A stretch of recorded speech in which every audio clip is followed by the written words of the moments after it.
Olá, pessoal. Então, aqui nesse vídeo eu quero falar um pouco sobre uma dúvida que surge no dia a dia para pacientes com tumor neuroendócrino, que são os chamados tumores de primário desconhecido. O que que é isso? Os tumores de primário desconhecido, eles não acontecem só com tumor neuroendócrino, pode acontecer, na verdade, com qualquer neoplasia. E isso acontece quando o tumor original, a gente chama o tumor mãe, né, que nasce em algum órgão, ele acaba sendo tão pequenininho que ele dissemina para outros órgãos e involui. Se acredita que é um mecanismo imunológico, né, a causa disso, mas o fato é que a gente vê isso em torno de 5% dos casos de qualquer neoplasia sólida. A gente vê a doença metastática, muitas vezes no fígado, no pulmão, no osso, mas não encontra a origem. Cada vez menos isso vem acontecendo, porque existem cada vez mais exames que ajudam a gente a detectar a origem.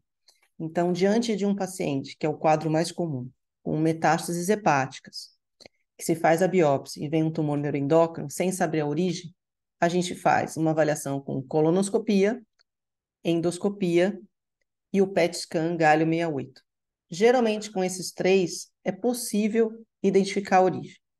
Além disso, a própria biópsia, a própria imunistoquímica, que são testes que se fazem na biópsia para ver a expressão de proteínas, pode ajudar. Então, existem algumas proteínas que estão mais presentes em tumores de origem do intestino, outros do pâncreas, outros do pulmão. Então, isso pode ajudar. Uma outra coisa que pode ajudar é a presença de hormônios. Então, vamos supor, o paciente se apresenta com metástases hepáticas, faz a biópsia, é um tumor neuroendócrino e a pessoa tem a síndrome carcinoide. A síndrome carcinoide, nesse contexto, tem origem no intestino. Então, a gente sabe que o tumor inicial está no intestino, apesar da coluna não mostrar, porque a coluna só vê o intestino grosso, não vê o intestino fino, que geralmente é onde se localizam esses tumores. Mas se ele é tão pequenininho, o PET scan galho 68 também não vê, porque o galho consegue identificar lesões a partir de meio centímetro. Então, se for alguns milímetros, ele não vê. E qual a implicação disso?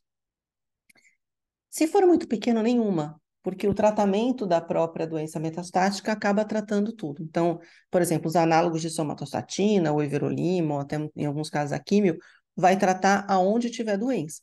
Então, vai tratar o tumor inicial também. Mas, se possível, o ideal é a gente saber a origem, ou pelo menos inferir essa origem. Por quê? Porque existem diferenças de prognóstico e de tratamento. Certos tratamentos funcionam melhor em neuroendócrino de pâncreas do que do intestino ou do pulmão e vice-versa, né? Então, nesse contexto, é importante saber. Alguns tratamentos, inclusive, são aprovados para tumor neuroendócrino do pâncreas, por exemplo, mas não são aprovados para os tumores do intestino. Então, o ideal é saber a origem. Mas acontece, sim, de que em alguns casos a gente fica sem saber. Mas vamos dizer que na grande maioria das vezes, mesmo sendo chamado de primário desconhecido, a gente consegue avaliar com exames, com a imunistoquímica, com parâmetros clínicos, mais ou menos a origem desse tumor. E aí acaba tratando de acordo com essa origem. O prognóstico desses tumores não parece ser diferente do que aqueles que a gente encontra, o tumor inicial, e como eu disse, o tratamento ele vai no corpo todo e acaba tratando aonde tiver célula neuroendócrina. Às vezes acontece que na evolução da doença, no começo, logo que faz o diagnóstico, não se encontra o tumor primário, mas na evolução da doença, isso surge, seja através de exames ou através até da produção do hormônio que direciona melhor a origem. Então, de novo, na síndrome carcinoide, a gente sabe que os tumores produzem aquele peptídeo, o hormônio chamado de serotonina. Invariavelmente, a serotonina é produzida no intestino e no pulmão, mas dependendo do padrão de metástase, a gente sabe mais se veio de um lado ou de outro. Raramente no pâncreas, então, em probabilidade, quase nunca essa origem vai ser do pâncreas. Então, esse é um contexto geral dos chamados tumores primários tumor neuroendócrino primário desconhecido. Os carcinomas neuroendócrinos, que é o tipo mais raro e mais agressivo de neoplasia neuroendócrina, também podem se apresentar como primário desconhecido, só com o padrão de metástase, sem a gente identificar o primário. Mas se aplicam as mesmas regras. A gente faz esses exames de endoscopia, a gente avalia, às vezes, não só com o PET scan galho 68, mas com o outro PET scan FDG, que avalia ritmo de crescimento celular. Então, onde tem um foco de células crescendo mais rápido, brilha no exame, né? e se tem ou não produção de hormônio, e pela imunistoquímica.